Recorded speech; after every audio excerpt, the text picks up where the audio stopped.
Well, on our church trip to New Mexico last year, we got a private tour of the home of the American artist Georgia O'Keeffe. And it was absolutely incredible to be standing in the space where she created some of her most famous paintings. We actually got to touch the tree and the ladder and the door frame that appear in some of her greatest works. When I was a young man, I got to tour the home of the American poet Emily Dickinson in Amherst, Massachusetts.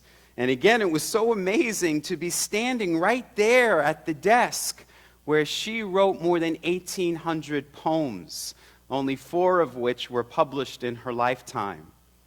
And of course, millions of music lovers travel every year to Graceland, to the home of Elvis Presley. Lovers of art and poetry and music want to experience firsthand these places, these sacred sites where the creative spirit comes into being, comes into form. And so it's no wonder that lovers of Jesus want to travel to the Holy Land and experience firsthand that place where he came into being, where he came into form. They want to walk the streets that he walked. They want to visit the places he visited and stand in the same place that he stood. We understand that we want to be in the presence of where creativity came into being. Now, I have a friend who visited the Holy Land last year, and when he came back, he told me very excitedly, "Sal, I actually touched the exact spot where Jesus was born, and I saw the empty tomb for myself, and I walked the road to Emmaus, the same road Jesus walked." And my friend was so excited and so moved by telling me all this that I certainly did not want to burst his bubble and tell him that in all probability, he did not touch the place where Jesus was born, and that he didn't walk the same roads as Jesus or see the place where Jesus was laid. Archaeologists tell us that most of the sacred sites of the Holy Land no longer exist in their original form. And historians tell us that documents that point to those sites are often fragmentary and ambiguous at best. If you were here on Maundy Thursday, Jeff Spangler and Jim Bailey sang for us about one of those holy sites, the Via Dolorosa, which is the path that Jesus took towards his death. Millions of pilgrims travel each year and walk the Via Dolorosa and have been doing so for centuries. But you may have seen an NBC News report last week by the reporter Richard Engel that says that now archaeologists have discovered that the Via Dolorosa is an inaccurate route. It is not at all the path that Jesus took towards his death. And we heard in our words of integration this morning that historians have absolutely no record of any place called Emmaus. The only place it's ever mentioned is in this one story from Luke's gospel. And that, of course, leads to confusion, because if you visited the Holy Land, there are actually 6 different places that claim to be the road to Emmaus. My friend believes he walked the road to Emmaus. That has led progressive Christian theologian Marcus Borg to say what we heard in our words of integration this morning. Emmaus is nowhere. Emmaus is everywhere. I love that, because that's the truth.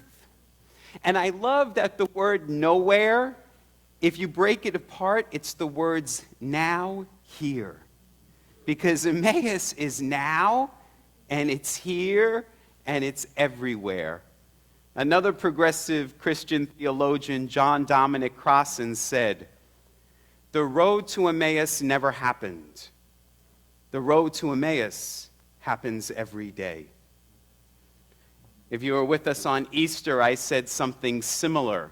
I was telling you how the resurrection stories probably didn't happen, that these stories were written much later than the earlier Gospels, almost 100 years after Jesus was born. And I said maybe the resurrection stories didn't happen, but stories of the resurrection happen all the time. That's what the story of Emmaus Road is all about. This story, like all the stories in the Bible, are not to be taken as literal history. They were not written as literal history, and they were not intended to be understood as literal history. They were written symbolically, metaphorically. So let us look at this gospel story of Emmaus Road symbolically, as it was intended to be understood. The word Emmaus itself comes from a Hebrew word which means warm spring. And it reminds us of what Jesus said. He said, "There is a spring of living water." And where did he say that spring was? Within you. There is a living spring, a spring of living water within you. And the story tells us in the first sentence that Emmaus is 7 miles from Jerusalem. Now, if you come to Douglas UCC on a regular basis, you know I tell you about the number 7 all the time. It's the number that's mentioned most often in the Bible. It's a number of great spiritual significance. It's symbolic. We know that the creation story took 7 days. Jesus gave 7 I am statements. He told us to forgive 70 times, 7 times. In the book of Revelation, there are 7 signs. These are just a few examples. But you know there are 7 colors of the rainbow, 7 days of the week, 7 chakras, 7 seas. What the number 7 symbolizes spiritually is completion. A time of spiritual completion.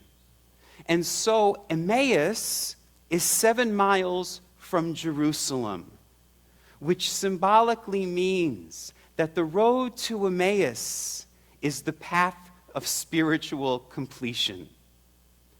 That we are, as we're walking the spiritual path, we are being led to Jerusalem, which is the holy city, which symbolizes the place of wholeness. That's what the Emmaus Road story is all about. The 2 disciples who are walking this road do not realize at first that the Christ is in their presence. But remember what Jesus said before he died. He said, "When 2 or more of you are gathered in my name, I am there with you." And in my name means in my spirit. So here they are, walking and talking about Jesus. And there he is, but they don't recognize him, which is odd. They think he's a stranger. And if you remember on Easter Sunday, when Mary Magdalene discovered the empty tomb, she's talking to a stranger. She believes he's the gardener. She doesn't recognize that the person she's talking to is Jesus. And it seems odd that if these people were students of Jesus and they followed him around, why wouldn't they recognize him? Well, the story is symbolic. It's saying that the Christ is in our midst. It dwells among us, but we're blind. We don't see it. But we will recognize it in the stranger. Remember when Jesus said to his disciples, "When I was hungry, you gave me to eat. When I was thirsty, you gave me to drink. When I was naked, you clothed me. When I was in prison, you visited me." And they said, "Rabbi, when did we ever do any of those things for you?" And he said, "When you do it for the least of these, you do it for me." We walk the road to Emmaus when we recognize the divine light, the Christ, in the stranger that's in our midst. If you're looking for a guy wearing sandals, who has long hair in a robe, you are not going to see the Christ. It is within. It is among us. It is with us. It dwells with us. But we're blind, and we need to open our eyes to it. But notice what Jesus does in this story. Before he can open their eyes, he has to first open their minds. And so what does he do? It says, starting with Moses and all the prophets, Jesus interpreted all of the scripture for them. Jesus interpreted the scripture for them. He didn't recite it back to them. He didn't say, let me quote scripture for you. He interpreted it. And that's what we should be doing. Interpreting scripture, making meaning of it, getting a new understanding of it. If you just take it literally, how do you get a new understanding? So that's what Jesus was doing. He was opening their minds. And it said that they understood the scripture for the first time. The greatest compliment I receive is when one of you says to me, Pastor Sal, I've been hearing these Bible stories my whole life, and now I am finally beginning to understand them. They're making sense to me. I get it now. Okay. That's what happened in this story.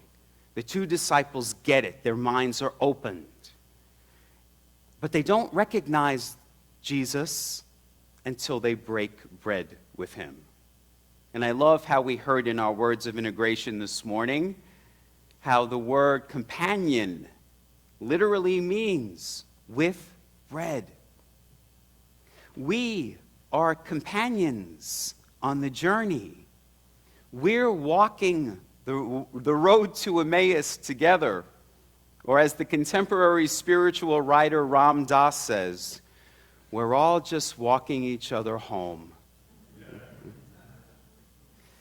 That's the road to Emmaus. We're all just walking each other home. We're companions with one another, and we also have another presence that's with us. This presence is the presence of the divine. Now, I do not know which of the Holy Land sites are accurate or not. I have no idea.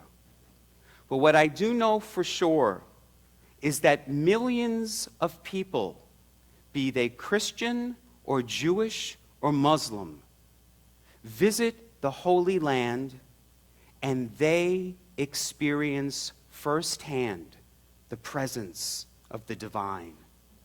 And it is real, very real. My friend who came back from the Holy Land told me he had an aha moment walking what he believed was the Emmaus Road. He said, as I was walking the road, I met travelers from all over the world. And although we didn't speak the same language, we understood one another. He said, and Sal, I know how much you love words, and I thought to myself, Emmaus seems to come from the same root word as Emmanuel. And I know that Emmanuel means God with us. And as I walked the Emmaus Road, I felt God with us. So he got it. The divine presence was there in those people, walking with those people. So in this season of Easter, we consciously together are walking the spiritual path. We're journeying towards the place of wholeness. And as we do, let us see the divine light, the Christ light that is within each and every one of you. If you want to see the Christ, look around you, in the face of the stranger, in the face of the person sitting next to you. And also when you go home and you look in the mirror, because you are the face of God. That's the story of the road to Emmaus. So, I invite you this week to experience the presence of the divine in your everyday life, and to understand that the road to Emmaus is now, it's here, and it's everywhere. Namaste.